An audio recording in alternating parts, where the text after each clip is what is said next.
Hey, this is Nate with Kilts Can Do, and today we're going to be working on part 2 of the Tablesaw router table add-on. Alright, so at the end of the last video you saw that I was trying to level out the top with about 100-pound weight. The reason that was when we ran a level across it in the center, it bowed down. Didn't matter which way we did it, it bowed. I'm guessing that it was stored someplace with maybe a heavy weight on it, which for a long period of time, which caused that. So what we did was we put a board here, a board there, flipped it onto face down, and we put a 100-pound weight on there, left it for 4 days, came back, no change. It was still not level.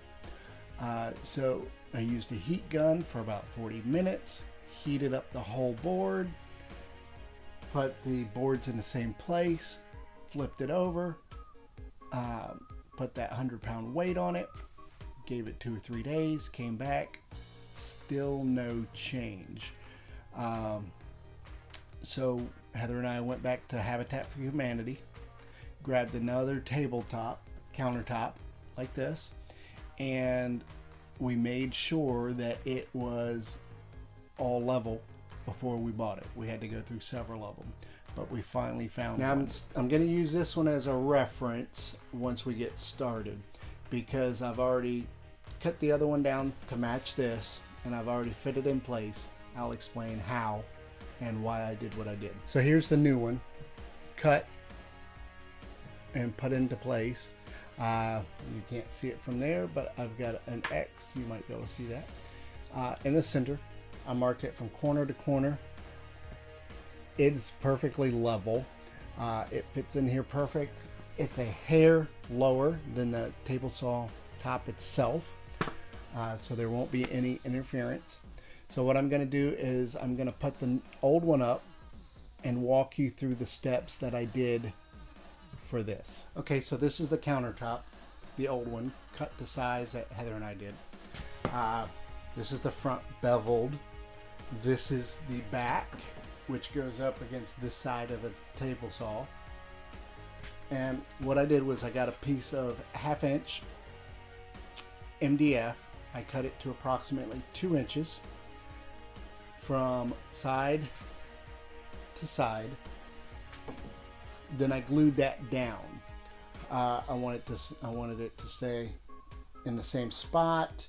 One thing that I will note as I go through this is I should have cut the holes in this first, then glued it down. Would have made it a little bit easier, but you'll see what I mean. Okay, and while the MDF was drying to the main board, I got 3/4 inch 2 inch wide plywood, cut it down to size, about 19 inches from front to back.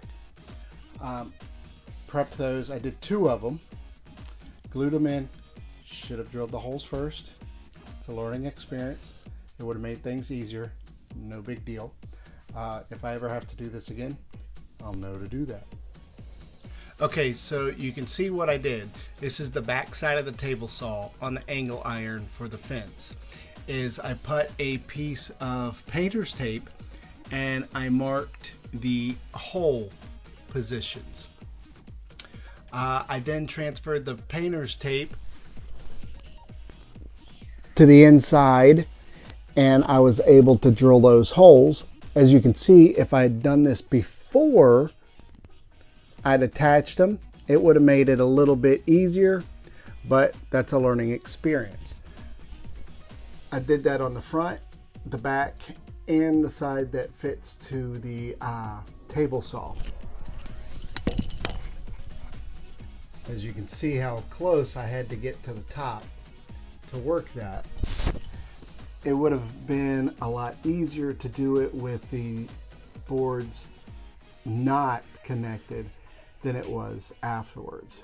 But once again, learning experience. Okay, so now that you've got your router table cut and fit to size, You've glued on the front, back, and side support. You've drilled those using the painter's tape to mark out where the holes go. You've placed it where it needs to go on the table saw.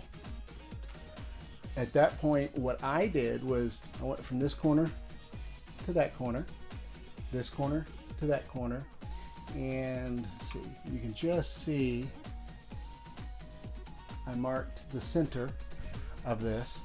That's where I was going to put the router once I get it. Right now I only have a trim router, Harbor Freight. It's like 20 bucks.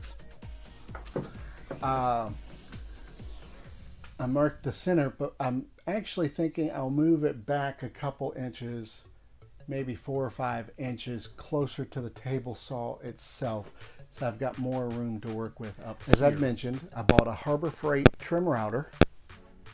It was like 20 bucks with a 20% off coupon. I bought some decent bits for it. You don't want to get the cheap bits, but you don't have to get the most expensive. Since I'm just starting out, I'd rather buy something inexpensive, learn how to work with that, and then go to a really nice tool. So that's what I'm going to do to begin with. To help with the center hole for the router, I also bought a set of steel hole saw, a carbon steel hole saw set. Also from Harbor Freight. Same reasoning. I'll probably use this once in a blue moon. I don't need to go buy one that's $50. This set was $20, I think. And then I had a 20% off coupon. Boom. Can't beat that. Okay, so the center was over here. I've moved it 4 inches. Marked it with a center hole punch. Now we're going to drill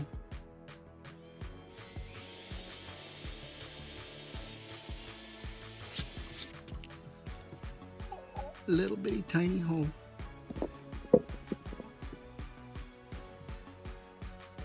Okay, so we've got the hole, the pilot hole that I drilled, wrapped it with painter's tape.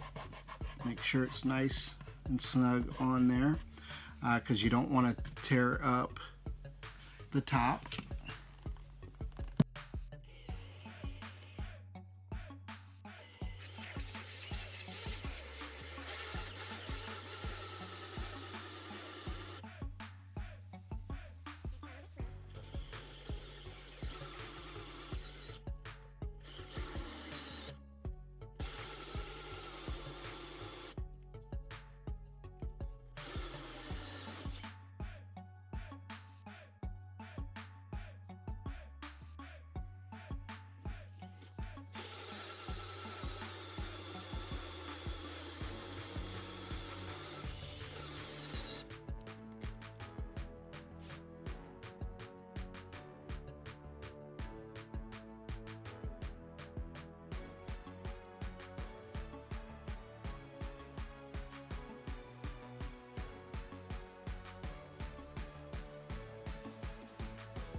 Okay, so most of it came out pretty decent. There is a slight edge on this side. So I've got a piece of 150 sandpaper on a little block glued to it. And I'm just gonna go around the edges.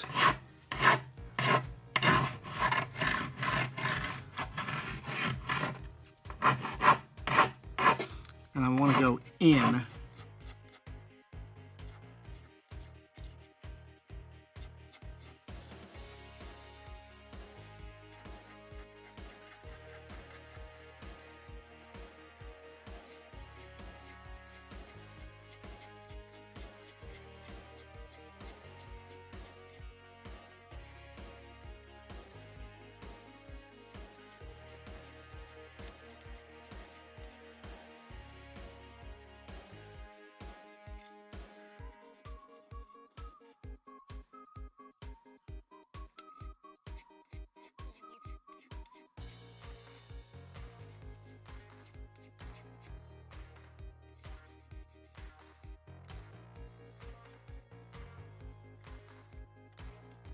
Now that's probably a bigger hole than I actually need.